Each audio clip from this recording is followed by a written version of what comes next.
You picture a siege as fast and brutal. Soldiers surround a city, it falls quickly. Then the story moves on to the next battle.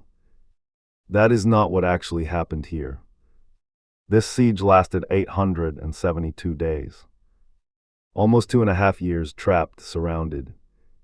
Here's the problem nobody talks about.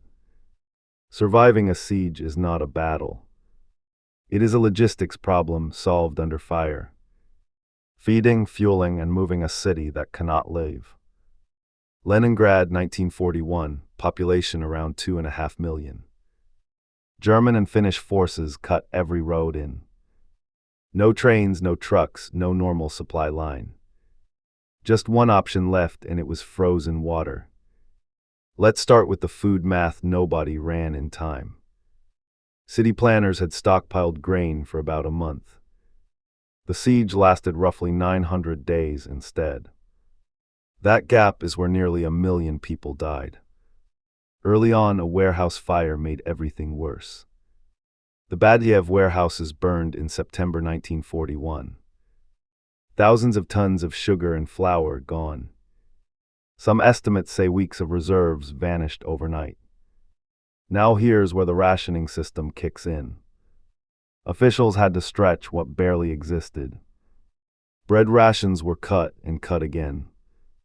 By November, workers got about 250 grams daily. Everyone else got just 125 grams.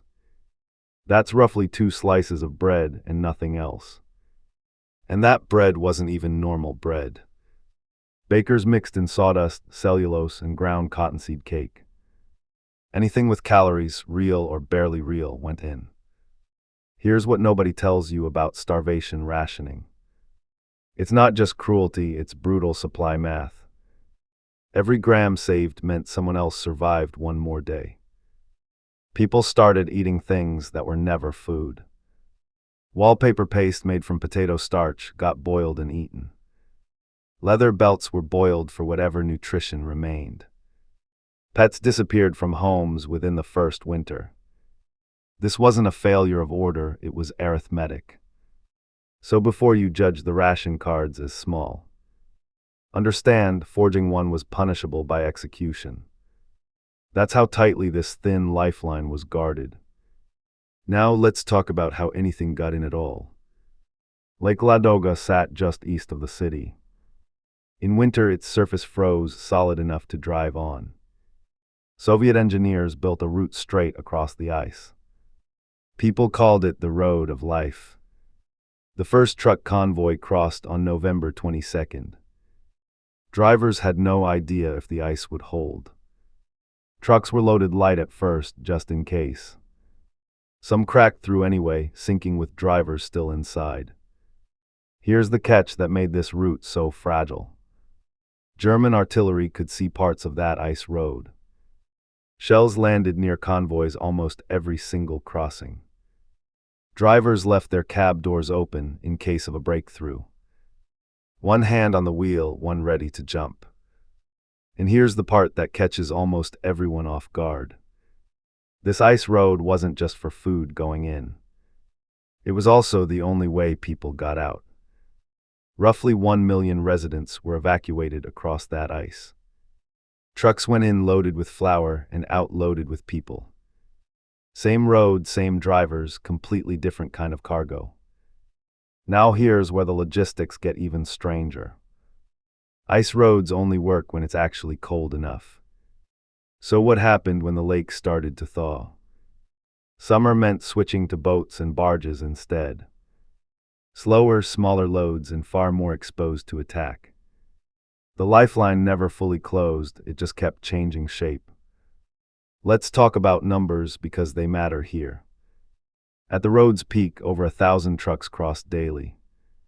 Historians estimate over 1 million tons moved across that ice. That number sounds enormous, it is not enormous enough. The city still needed more than the road could carry. Which brings us to a project almost nobody knows about. Engineers ran a fuel pipeline along the lake bottom. It supplied the city's factories and vehicles with oil.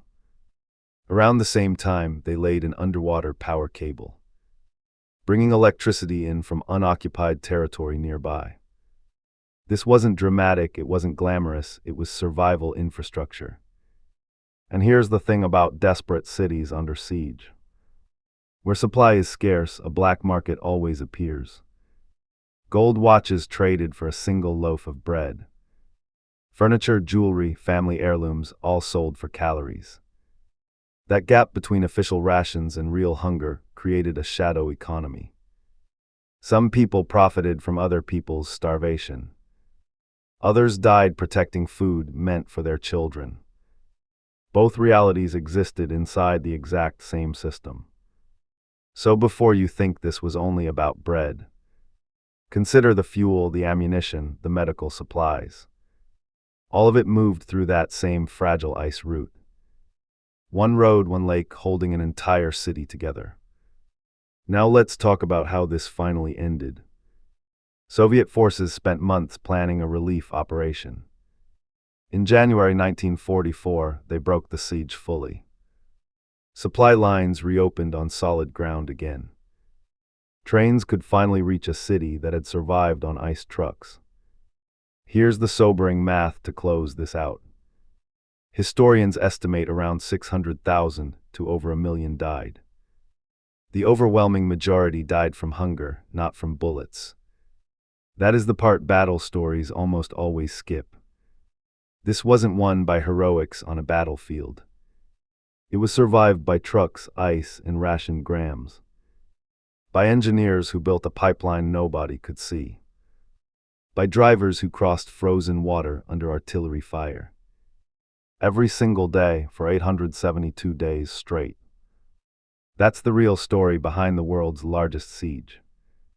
Not how it was fought, but how it was fed.